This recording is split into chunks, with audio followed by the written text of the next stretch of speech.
কিচ্ছু না জেনে শুনে একটা ভিডিও ক্লিপিংস অ্যাড করে দিলেন নিজেদের চ্যানেলের নাম বাড়ানোর জন্য।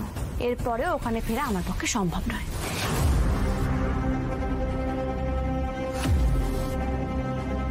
ম্যাডাম, আমি আপনার কাছে সেই জন্য ক্ষমা চেয়ে নিচ্ছি। আরে আপনি কেন? ম্যাডাম, আমরা যতটা ভেবেছিলাম তার থেকে ভিডিওটা একটু বেশি এফেক্টিভ হয়েছে। আপনার পরিবারের নেগেটিভ পাবলিসিটি হয়েছে, যেটা একদমই উচিত হয়নি। আমিও অবাক হয়েছি। আমার অ্যাপ্রুভাল ছাড়া এই ভিডিওটা কি করে ডিজিটাল হলো সেটাই তো আমি বুঝতে পারছি না। দেখুন, এখন তো এসব কথা বলে কোনো লাভ নেই। যা অসম্মান হওয়ার তা হয়ে গেছে। আমি এক্স্যাক্টলি এটাই বলতে চাইছি। দেখুন, যা আবার হয়ে গেছে।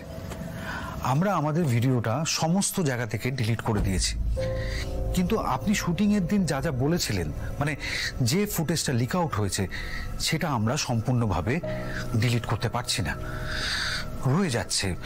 এতে চ্যানেলের দুর্নাম বাড়ছে। আমাদের পরিবারেরও দুর্নাম হয়েছে। জানি ম্যাডাম, আমরা আমাদের তরফ থেকে ভিডিওটা ডিলিট করে আপনার সম্মান রাখার চেষ্টা করেছি।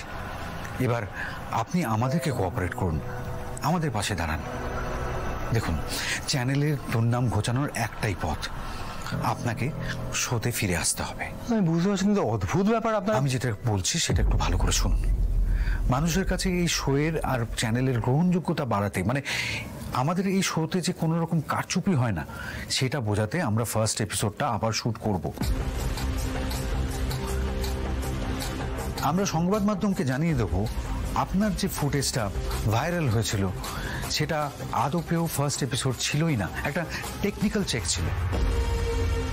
তার মানে লোকে তো সবটা দেখেছে, তারপরে আবার তাদের কি বলা হবে? না না মাসিমা, আমাদের এপিসোডটা টেলিকাস্ট হয়নি। মানুষ দেখেছে প্রথম এপিসোডে একটা ঘটনা ঘটেছে। আমরা সবাইকে বলে দেবো যে আমরা শুটিংটা ঠিকঠাক শুরু করার জন্য একটা রিহার্সাল করছিলাম, আর সেখানে তো প্রতিযোগীরা থাকেই, তারা নানান রকম ইয়ার্কি ফাজলামি প্র্যাঙ্ক করছিল, এটাও একটা প্র্যাঙ্কের মধ্যে। ভিডিওটা আউট অফ কনটেক্সট ভাইরাল হয়ে গেছে, যার কোনো সত্যতা নেই। এটা বললেই লোকে বিশ্বাস করবে? লোকজন কি এতটাই বোকা? এটা আপনি আমাদের উপর ছেড়ে দিন। আমরা যখন কথা দিচ্ছি, আপনাদের কথা দেওয়ার যে নমুনা তা তো আমরা জানা আছে। অল রাইট, এটা নিয়ে ফার্দার কোনো সমস্যা হলে আমি বলছি আমি রেসপন্সিবল থাকবো। বাহ, তাহলে তো মিটেই গেল। এইভাবে যদি আপনারা শাক দিয়ে মাছ ঢাকতে পারেন তো করে নিন না। ওটা আর হবে না। এবার শ্যামলী দেবীকে আবার শোতে দেখলে মানুষের চ্যানেলের প্রতি আর কোনো ক্ষোভ থাকবে না। তাই জন্য আমি শ্যামলী দেবীকে শোতে ফিরে যেতে বলছি। ক্ষমা করুন, আমি ওই শোতে ফিরতে পারবো না। একবার ভুল করে আমি ঠকেছি, দ্বিতীয়বার সেই ভুল আমি আর করবো না।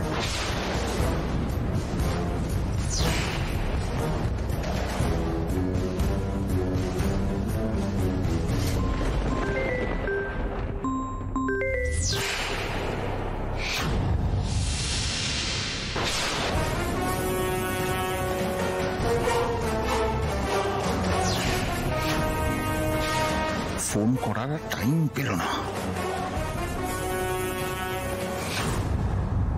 অদ্ভুত অভদ্র লোক তো।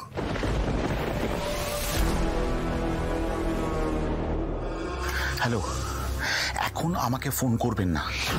চ্যানেলের লোক এসছে শ্যামলীকে ফিরিয়ে নিয়ে যেতে, আর আমাকেও জোর করে নিয়ে এসছে শ্যামলীকে কনভিন্স করানোর জন্য। আমি এখন কিছু বলতে পারছি না। মানে আপনি জোড়াবাড়ি গেছেন শ্যামলীকে শোতে ফিরিয়ে আনার জন্য? এই মুহূর্তে আমার এখানে আসা ছাড়া আর অন্য কোনো উপায় ছিল না। আমি এখন রাখছি, পরে ফোন করব। হ্যালো, যা ডেঞ্জারাস লোক, এক্ষুনি আবার হয়তো ফোন করতে পারে। আপাতত অফ করে দিলাম ফোনটা, যা হবে পরে দেখা যাবে। ভাবতে পারছো তৃষা, ওই শ্যামলী ফিরে আসা মানে আবার প্রবলেম শুরু। আর ওর যা লাক, দেখবে শ্যামলী ঠিক জিতে যাবে। না না না না না না, অরুণাভ, ওই ডিরেক্টরকে আমাদের চেপে ধরতে হবে।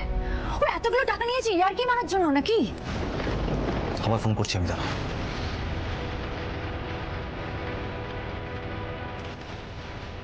যে নাম্বারে আপনি যোগাযোগ করছেন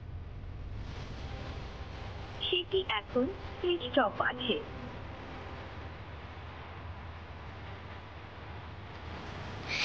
ফোনটা সুইচ অফ করে দিয়েছে। ম্যাডাম, আপনাকে কিন্তু গোটা শোতে থাকার কথা বলা হচ্ছে না। তার মানে আমাদের যে ফার্স্ট এপিসোড নতুন করে শুট করা হবে, সেখানে আপনি আসবেন চ্যানেলের ইমেজ ক্লিয়ার করার জন্য। ওই এপিসোডটা আমরা লাইভ যাব, আর ওই এপিসোডে আপনি ইচ্ছে করে খারাপ রান্না করবেন, আউট হয়ে চলে আসবেন। একটা দিনের তো ব্যাপার, তাতে আপনারও শান্তি, আমাদেরও শান্তি।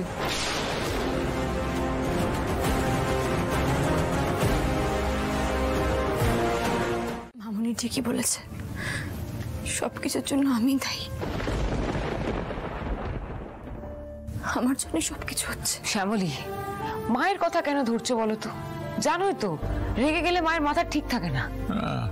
না না না, আমি ভাবছি ওরা যেভাবে ভয় দেখিয়ে গেল। সেটাই তো, ভয় দেখি ওরা যা খুশি তাই করতে চাইছে। দেখ শ্যামলী, সব দেখে শুনে আমি যা বুঝলাম, তোর হাত পা বাঁধা। একটা এপিসোডে ওই খারাপ রান্না করে বেরিয়ে যাওয়া ছাড়া তোর আর কোনো উপায় নেই। হ্যাঁ তাই তো, আর সেটা না